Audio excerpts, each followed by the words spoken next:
अस्सलाम वालेकुम फ्रेंड्स, क्या हाल है? कैसे? उम्मीद करता हूँ सब खैरियत से होंगे। आज फिर से एक वीडियो के साथ जो टूल है उसके साथ हाजिर हूँ। तो टूल के बारे में जानने के लिए, उसको एक्सप्लोर करने से पहले आप लोगों से हमेशा जो गुजारिश होती है कि चैनल को लाजमी सब्सक्राइब करें, बेल आइकन पे क्लिक करें ताकि आने वाली जो वीडियोस, ट्यूटोरियल्स और क्लासेस हैं वो आप तक पहुँच सकें। मैं ना यार कुछ दिनों से ना बीमार सा रह रहा था। तकरीबन मुझे 2-3 महीने का पीरियड जो है ना बहुत थोड़ा सा टफ रहा मेरे लिए। और इस भाइयों में मैंने ना इस दौरान मैंने कई भाई जो है ना वो नाराज़ कर दिए कि हाँ जी, जो क्लासेस है ना मैं अपलोड करता था वो मैंने क्लासेस भी छोड़ी हुई हैं और वो इसी इंतज़ार में है कि हाँ जी कब मैं उनकी जो क्लासेस है ना वो दोबारा से शुरू करूँ। तो मैं इंशाल्लाह, मुझे याद है लास्ट मैंने 2 महीने पहले क्लास जो है ना वो छोड़ी थी, उसके बाद मैं दोबारा से क्लास नहीं ले सका। तो आप बेफिक्र हो जाओ, मैंने जहाँ छोड़ी थी वहीं से क्लास स्टार्ट करूँगा और इंशाल्लाह फिर ना उसको कंटिन्यू रखेंगे। और हो सकता है कि मैं लाइव आऊँ, हम बैठ के क्वेश्चन आंसर्स भी करें और कुछ लोगों के जो क्वेश्चंस होते हैं उनका भी सुनूँ, कुछ जो उनसे भी सीखने को अगर मुझे कुछ मिलता है तो मैं वो भी सीखूँ। तो ये मेरे लिए एजाज़ की बात होती है कि आप लोग भी बैठें साथ में, तो हम इंशाल्लाह कभी ना कभी बैठ के तो ये सारा कुछ करेंगे। मैं कम्युनिटी बना रहा हूँ, इंशाल्लाह जल्दी मैं कम्युनिटी व्हाट्सएप की बना दूंगा या चैनल भी बना देंगे व्हाट्सएप का। तो जो लिंक यहाँ से कोई बंदा डाउनलोड नहीं कर पाता तो वो वहाँ से चैनल को ज्वाइन करके इजीली कर सकेगा, ठीक है। और हम डिस्कशन का भी एक बोर्ड बना देंगे, उसमें यह है कि एक दूसरे से बातचीत वहाँ पे भी होती रहेगी और वहाँ पे बैठ के हम एक दूसरे के साथ गपशप कर सकते हैं। कोई मसला किसी किस्म का जो ना समझ में आ रहा हो तो उसको भी हम हल कर लेंगे, ठीक है। चलें, आज टूल के बारे में बात कर लेते हैं, टूल को क्लियर कर लेते हैं, उसको एक्सप्लोर कर लेते हैं जी। टूल का जो टूल है, असल में मैंने उसकी जो कि कोई डिस्क्रिप्शन वगैरह नहीं बनाई है, मैंने जस्ट ओपन ही आपको बता देता हूँ कि आई रिवर्स यूनिसॉक अल्टीमेट टूल के नाम से एक टूल है, ठीक है। ये इसका लिंक है जो मैं आपको डिस्क्रिप्शन में दे दूंगा, ठीक है। आपने इसको उस डिस्क्रिप्शन के लिंक से ना आपने इसको डाउनलोड कर लेना है, ठीक है। चलें, मैंने इसको डाउनलोड किया हुआ है तो आप इसको डाउनलोड कर लेना, ठीक है। 36 MB का है, ज़्यादा कोई बड़ा सॉफ्टवेयर नहीं है। अच्छा, ये आपके सामने आ गया, ठीक है। इसके बाद आप लोगों ने सबसे पहले क्या करना है, डाउनलोड करने के बाद आप लोगों ने, या डाउनलोड करने से पहले भी आपकी मर्ज़ी है, आपने एंटीवायरस जो है ना उसको ना राइट क्लिक करके, मैं तो डिसेबल कर रहा हूँ 1 घंटे के लिए, चले मैं 5 घंटे के लिए कर रहा हूँ। जैसी वीडियो कंप्लीट करूँगा तो मैं दोबारा इसको चला लूँगा, ठीक है। ये मैंने इसको एंटीवायरस को डिसेबल कर लिया। अब मैं इसको एक्सट्रैक्ट कर लूँ या डायरेक्टली इसको यहाँ से चला लूँ, एक ही बात है। अब मैं इसको डायरेक्ट यहाँ से सेटअप कर लेता हूँ दोबारा से, यहाँ से इसको चला लेते हैं, ठीक है। लाजमी आप लोगों ने यही करना है, एंटीवायरस को डिसेबल करना है, उसके बाद इसका सेटअप चलाना है, ठीक है। नेक्स्ट करेंगे, नेक्स्ट डेस्कटॉप पे आइकॉन जी लाजमी बनाएं, नेक्स्ट स्टार्ट करते हैं, ठीक है। अच्छा, ये जो सॉफ्टवेयर है ना ये टोटली यूनिसॉक CPU के लिए बना हुआ है, ठीक है। इसके अंदर और कोई CPU सपोर्ट नहीं करेगा, सिर्फ यूनिसॉक CPU। आप समझ गए होंगे, यूनिसॉक मींस SPD का सॉफ्टवेयर है ये। चलिए इसको डबल क्लिक करते हैं और इसको चलाते हैं और इसको स्टार्ट करते हैं। वैसे ज़्यादा बेहतर ये है कि आप राइट क्लिक करके रन एज एडमिनिस्ट्रेटर चलाया करें, उससे ये है कि अगर ये बाद में कोई परमिशन मांगे तो वो परमिशन नहीं मांगेगा, ठीक है, डायरेक्ट चल पड़ेगा। चलें, अभी इसने हमारे सामने कोई परमिशन नहीं मांगी, लेकिन कई लोगों के पीसीस के ऊपर ये परमिशन भी मांग सकता है, तो आपको देने का तरीका आना चाहिए। अच्छा जी, ये देखें यहाँ पे अब ये कोड जो है ना ये लाजमी आप लोगों ने पुट करना है, ये ISNDDL। जो बड़े हिंस हैं वो बड़े देंगे, जो छोटे हिंस हैं वो छोटे देंगे, जो न्यूमेरिक में आएंगे वो न्यूमेरिक देंगे। हर किसी के पास डिफरेंट आएगा, आप लोगों ने डिफरेंट देने और ओके करना है, ठीक है। तभी ये सॉफ्टवेयर रन करेगा, ओके चलेगा, ठीक है। चले, मैं आप पीछे से इसको क्लियर कर देता हूँ। चले, अब ये टूल है हमारे पास जो है स्पेशली यूनिसॉक SPD CPUs के लिए बना हुआ।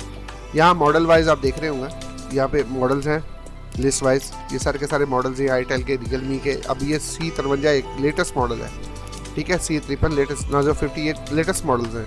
ठीक है। इसमें आपके टेक्नो के मॉडल्स भी नज़र आ रहे होंगे, टेक्नो स्पार्क 7, 8C वगैरह सारे, ठीक है। इसके अलावा C21, C25 रियलमी के मॉडल्स भी, C53, ठीक है, C35, C33, C53, इसके 2 मॉडल्स हैं वो भी नज़र आ रहे हैं। मैं आपको ये बताना चाह रहा हूँ कि इसमें लेटेस्ट और पुराने सारे CPUs सपोर्टेड हैं, ठीक है। आपने क्या है, अगर ड्राइवर नहीं है इंस्टॉल तो आपने इस पर क्लिक करके ड्राइवर इंस्टॉल करना है। अगर डिवाइस मैनेजर पे क्लिक करेंगे तो आपका जो इसका जो डिवाइस मैनेजर है आपका कंप्यूटर का, वो ओपन हो जाएगा, ठीक है। इसके अलावा इंस्टॉल ड्राइवर पे क्लिक करेंगे तो ये आप यहाँ से डायरेक्टली नेक्स्ट, मैं करना नहीं चाहता था, चलें कर देता हूँ। यूनिसॉक के ड्राइवर मेरे पास ऑलरेडी इंस्टॉल थे तो मुझे ज़रूरत नहीं थी, लेकिन चलें फिर भी आप लोगों के लिए कर लिए। ये देखें मेरे पास, ये देखें मैंने ड्राइवर इसके इंस्टॉल कर दिए, ठीक है। और ये आपका जो डिवाइस मैनेजर है कंप्यूटर के अंदर जो होता है वो ओपन हो गया, ठीक है। अच्छा, यहाँ पे दो कनेक्शन मोड जो 2 हैं, एक डाउनलोड मोड यानी कि जिसको हम बूटअप मोड कहते हैं या जिसको फ्लैश मोड कहते हैं वो, और एक है चैनल डायलॉग मोड, ठीक है। अब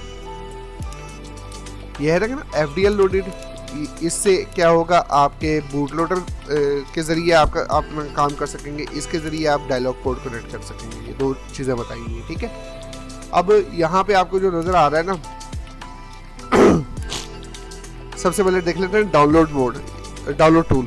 अब ये वैसे तो RSA डाउनलोड टूल जो है ना, यानी कि SPD का डाउनलोड टूल अलग-अलग आ रहा होता है। पैक फॉर्मेट में आप उसकी जो फ्लैश फाइल है ना आती होती है SPD के सेटों की, ठीक है। आप उसको यहाँ से लोड करा के, ठीक है, यहाँ से वो पैक फॉर्मेट में फाइल देंगे, और अगर तो वो डायरेक्टली बूट कर जाता है, ठीक है, नहीं करता, ठीक है, तो आपको उसका FDL1 और FDL2 यानी इसके फ्लैश लोडर जो है ना वो लाजमी देने पड़ेंगे, तब कहीं जाके आप उसको फ्लैश कर सकेंगे, ठीक है। अच्छा, दुराने आप इसके ये होते हुए, यानी कि अगर आप FDL1 FDL2 लगा देते हो ना और पैक फॉर्मेट की फाइल लगा देते हो तो आप FRP अरेज भी यहाँ से कर सकते हो, ठीक है।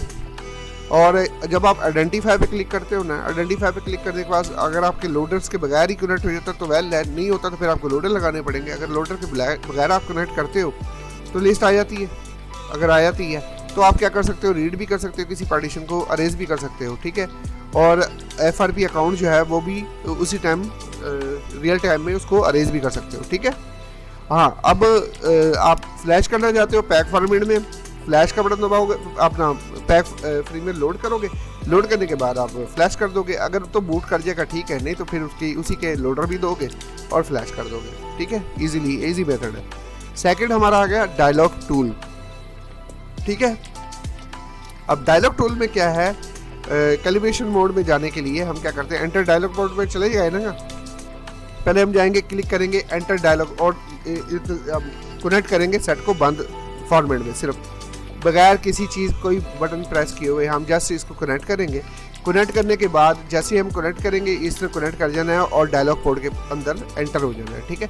जब हो जाएगा तो फिर हम ये 2 काम कर सकते हैं, फैक्ट्री रीसेट भी कर सकते हैं और पावर ऑफ भी कर सकते हैं मोबाइल को। और कोई कमांड हम यहाँ से मैनुअली देना चाहें, ये थोड़ा एडवांस हो जाता है, आपको इसका नहीं पता, तो वो भी दे सकते हैं और सेंड कर सकते हैं, ठीक है।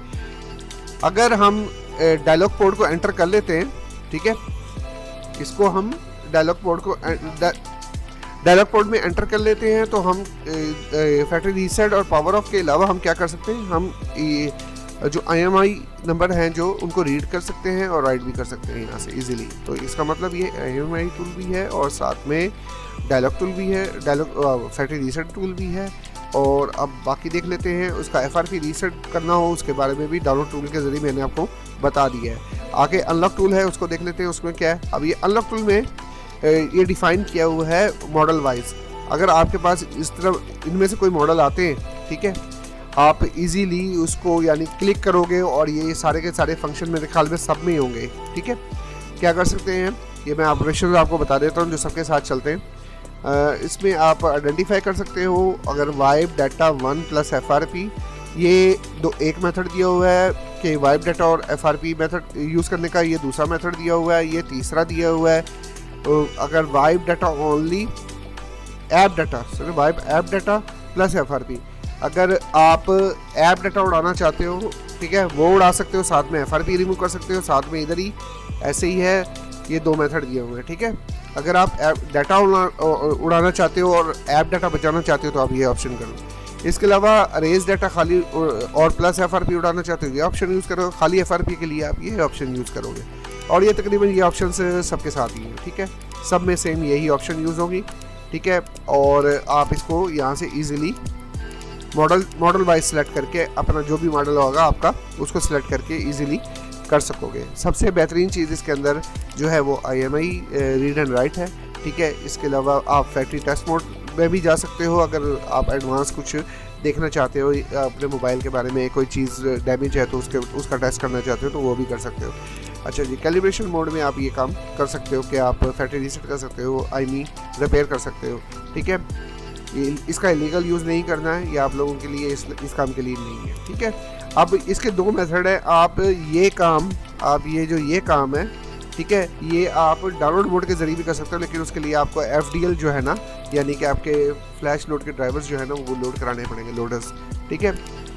चलें, अब यहाँ ये जो लिखा हुआ है, अब ये भी आपको बता देता हूँ ये टाइम आउट क्या है। Connection time out sometimes SPD के सेट जो है ना वो स्लो से कनेक्टिविटी पे कनेक्ट होते हैं, कई बहुत तेज़ कनेक्टिविटी पे कनेक्ट होते हैं, यानी उसकी पोर्ट की स्पीड अप डाउन हम कर सकते हैं यहाँ से, ठीक है। अगर आप करना चाहें तो कि फास्ट काम करे या हल्का काम करे वो आप पे डिपेंड करता है। अगर आपका स्लो पे ही काम कर रहा है तो आपको बढ़ाने की ज़रूरत नहीं है, ठीक है। यहाँ पे ये यूजिंग RSA एक्सप्लॉइट मींस कि हाँ जी अगर लेटेस्ट सेट हैं और तकरीबन वो सारे के सारे एक्सप्लॉइट पे ही होते हैं और एक्सप्लॉइट पे ही वो वर्क करते हैं, इस वजह से हम ये यूज़ करते हैं। रीपार्टीशन मींस कि हाँ जी जब आप ये सारा काम करो, ये वाला डाउनलोड टूल ये साथ में रीपार्टीशन भी कर दे, इसको अनचेक रहने दें, रीपार्टीशन आप लोगों ने नहीं करनी, ठीक है, क्योंकि सेट चल रहा है, सेट को बंद करने की तो ज़रूरत ही नहीं है, ठीक है। चलें, उम्मीद करता हूँ आप लोगों को ये टूल अच्छा लगा होगा। बाकी यहाँ पे वो USB पोर्ट बन के शो हो जाएगी। अच्छा, यहाँ से आप इसको बंद कर दोगे तो लाइट थीम भी आ सकता है, आपकी मर्जी है, ये डार्क थीम भी आ सकता है, जो आपको पसंद आए, ठीक है। बाकी इन ऑप्शंस के बारे में आप लोगों को बता दिया है, ये जो ऑप्शंस हैं, ठीक है, ये ऑलरेडी आप लोगों को बता दिए कि क्या चीज़ है, ठीक है। तो उम्मीद करता हूँ कि सॉफ्टवेयर आप लोगों को अच्छा लगेगा। इसके बारे में आप लोगों ने मुझे डिटेल में बताना है, ठीक है। मुझे दुआ में याद रखिएगा, अपना बहुत बहुत ख्याल रखिएगा। अल्लाह हाफ़िज़।